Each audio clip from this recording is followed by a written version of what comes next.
हमें प्रसिद्ध अभिनेत्री कंगना रनौत के चुनाव लड़ने पर कोई ऐतराज नहीं है।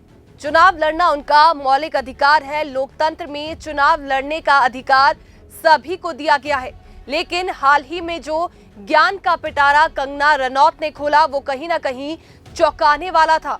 क्या कोई इस बात से सहमत हो सकता है कि नेताजी सुभाष चंद्र बोस हमारे देश के सबसे पहले प्रधानमंत्री थे? कोई नहीं।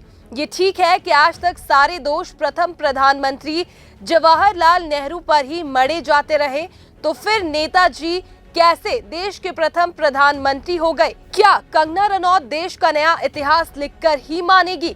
इससे पहले भी कमाल की बात कही थी कि देश को असली आजादी सन 2014 में मिली। उससे पहले सन 1947 में तो अंग्रेजों ने महात्मा गांधी को भीख में आजादी दी थी। जरा गौर कीजिए कि कंगना रनौत अपने आकाओं को खुश करने के लिए किस प्रकार कभी पंडित जवाहरलाल नेहरू तो कभी महात्मा गांधी को बड़ी मासूमियत से निशाना बना रही है, जबकि खुद मजाक का पात्र बनती जा रही है।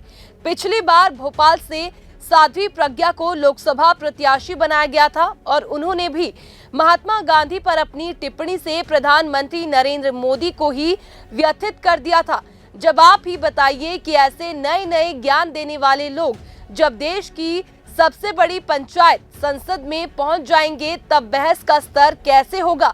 क्या कभी प्रसिद्ध अभिनेत्री हेमा मालिनी ने कोई सवाल उठाया? वे मथुरा से सांसद है और अब वहां से भाजपा ने मुक्केबाज विजेंद्र को टिकट देने का फैसला किया है। ये भी कमाल हो गया।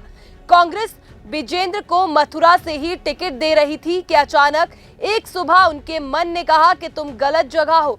वे भाजपा मुख्यालय गए और फिर मथुरा के प्रत्याशी तो हो गए, लेकिन कांग्रेस के नहीं भाजपा के। ये भी खूब रही। सच मन की बात कितना रंग दिखाती है और जो मन की बात सुनता है वो धन्य हो जाता है। जैसे गौरव वल्लभ ने सुनी, जैसे औरों ने सुनी। बस मन की सुनो और धन्य हो जाओ, या दिल की सुनो दुनिया वालों, या मुझको अभी कुछ कहने दो। मैं गम को खुशी कैसे कह दूं, जो कहते हैं उनको कहने दो। हमें प्रसिद्ध अभिनेत्री कंगना रनौत के चुनाव लड़ने पर कोई ऐतराज नहीं है।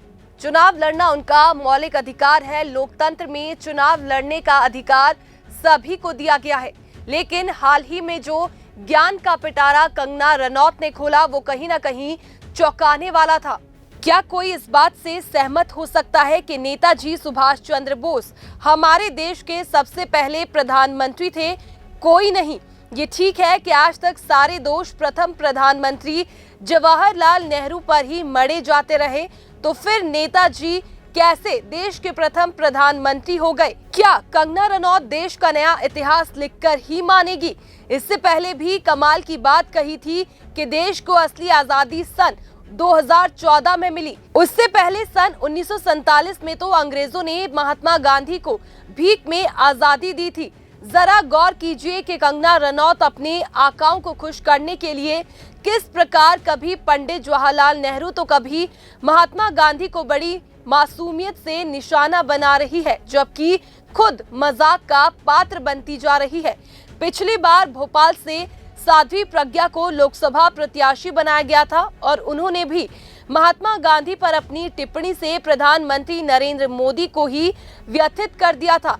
जवाब ही बताइए कि ऐसे नए नए ज्ञान देने वाले लोग जब देश की सबसे बड़ी पंचायत संसद में पहुंच जाएंगे तब बहस का स्तर कैसे होगा?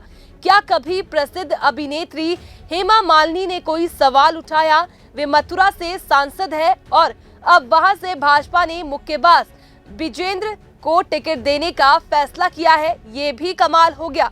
कांग्रेस विजेंद्र को मथुरा से ही टिकट दे रही थी कि अचानक एक सुबह उनके मन ने कहा कि तुम गलत जगह हो। वे भाजपा मुख्यालय गए और फिर मथुरा के प्रत्याशी तो हो गए, लेकिन कांग्रेस के नहीं भाजपा के। ये भी खूब रही। सच मन की बात कितना रंग दिखाती है और जो मन की बात सुनता है वो धन्य हो जाता है। जैसे गौरव वल्लभ ने सुनी, जैसे औरों ने सुनी। बस मन की सुनो और धन्य हो जाओ, या दिल की सुनो दुनिया वालों, या मुझको अभी कुछ कहने दो। मैं गम को खुशी कैसे कह दूं, जो कहते हैं उनको कहने दो।